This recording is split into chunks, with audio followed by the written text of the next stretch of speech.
Para un estudiante de medicina hay momentos que lo definen todo, y uno de los más temidos es, sin duda, el examen oral. Esto no es una simple prueba de memoria, no, es un verdadero desafío de razonamiento y todo bajo una presión tremenda. Hoy vamos a meternos de lleno en uno de estos exámenes, analizando las experiencias reales de quienes lo vivieron en carne propia. Y todo arranca acá. No con una teoría lejana o un concepto abstracto, sino con una persona. Un caso clínico que hay que resolver. Desde el momento en que se recibe esta hoja, créanme, el reloj empieza a correr. Les presento a Pedro, 60 años, con 2 síntomas que encienden todas las alarmas. Le falta el aire y tuvo un dolor en el pecho. Para los estudiantes, Pedro no es solo un nombre en un papel. Es el enigma que tienen que descifrar para poder aprobar. Bien, con esta información sobre la mesa, la pregunta es inmediata. ¿Por dónde se empieza? ¿Qué es lo primero que hay que hacer? Ese paso inicial es absolutamente crucial, porque puede definir todo el resto del camino. Aquí empieza el verdadero trabajo mental. Hay que tomar esas quejas del paciente, esos síntomas sueltos, y empezar a conectarlos para ver si forman un patrón, un síndrome. Se trata de ver el cuadro completo, no solo las pinceladas. Como bien describió uno de los estudiantes, los puntos de partida son bastante claros. Tenemos el dolor de pecho, la famosa disnea o falta de aire y el edema en las piernas. Son, digamos, las 3 piezas principales de este rompecabezas inicial. Pero claro, no alcanza con solo nombrar los síntomas. Los profesores siempre van un poco más allá. A un estudiante, por ejemplo, le preguntaron directamente la clasificación de la disnea. Parece una pregunta básica, ¿no? Pero es fundamental para demostrar que se domina la semiología. A ver, si empezamos a unir los puntos, dolor, disnea, edemas, la primera gran sospecha que salta a la vista y que varios estudiantes plantearon es una insuficiencia cardíaca. Es la conexión lógica que los evaluadores están esperando escuchar. Ok, insuficiencia cardíaca, pero ¿de qué tipo? Porque aquí es donde se empieza a hilar fino y se evalúa el razonamiento clínico. Un estudiante se dio cuenta de que Pedro tenía disnea, que es un síntoma típico del lado izquierdo y a la vez edema en las piernas, un síntoma clásico del lado derecho. Por lo tanto, la conclusión inicial es brillante. No se trata de un lado o del otro, sino de una falla global del corazón.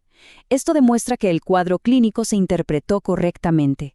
Podríamos decir que el primer nivel del examen ya está superado.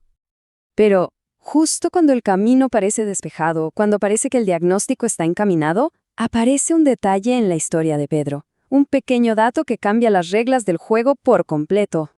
Esta palabra, un dato que podría parecer simple en la ficha del paciente, pero como destacaron varios estudiantes, el hecho de que Pedro sea del Chaco es la llave que abre una puerta completamente nueva y diferente. Y esa puerta es la enfermedad de Chagas. De repente, el origen de Pedro obliga a pensar en una causa infecciosa para su problema cardíaco. Esto es lo que se conoce como noción de foco, un concepto epidemiológico vital. Y así, sin previo aviso, el examen salta de la cardiología a la microbiología. Ahora, el estudiante tiene que demostrar que conoce al culpable, al parásito. Como contó uno de ellos, el interrogatorio fue súper detallado, desde cómo pica la vinchuca, cómo entra el parásito, cómo invade las células, cómo se multiplica y cómo se libera en la sangre. Había que explicar todo el ciclo, con sus distintas fases, un nivel de profundidad impresionante.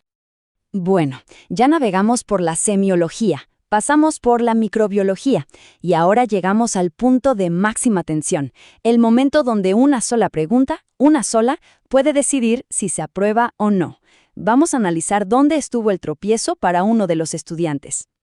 Esto es la esencia pura del momento más difícil de un examen, la pregunta que lo cambió todo. No era sobre memorizar un dato, era sobre explicar un proceso dinámico, el porqué de las cosas. A ver, el estudiante sabía la diferencia básica, Angina es un bloqueo parcial, infarto es un bloqueo total. Pero la pregunta no era el qué, era el cómo. ¿Cuál es el mecanismo que hace que algo parcial se convierta, de repente, en algo total? Ese era el punto. Y para entender ese cómo, había que saberse esto al dedillo. la anatomía patológica de la placa de ateroma, desde que se daña la arteria y se acumula el colesterol hasta que se forman esas células espumosas y la famosa capa fibrosa. A la estudiante le preguntaron su composición y su ubicación exacta, en la túnica íntima, y le corrigieron que no era interna.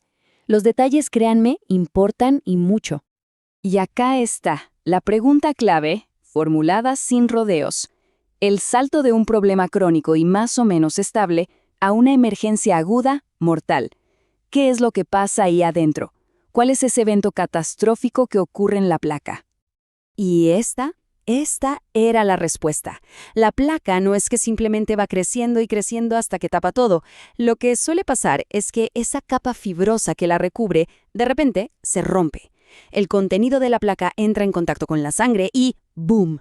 Se forma un coágulo, una trombosis que sí puede tapar la arteria por completo en un instante. Ese era el eslabón perdido. Bien, ya vimos el obstáculo, el punto de quiebre. Ahora vamos a darle la vuelta y veamos la estrategia. ¿Qué hicieron diferente los estudiantes que sí lograron aprobar? Analicemos su plan de juego. Los que tuvieron éxito no lo dejaron a la suerte. Siguieron una estrategia súper clara. Primero, estructuraron su presentación de forma impecable. Segundo, dominaron la noción de foco para el Chagas. Tercero, explicaron los mecanismos, no solo describieron las cosas. Y lo más importante de todo, integraron cada punto en una historia clínica lógica y fluida. Y todo este recorrido nos deja con una reflexión final, ¿no? El caso de Pedro, la placa de ateroma y esa pregunta clave no solo evalúan lo que un estudiante sabe de memoria, sino, más importante aún, cómo piensa.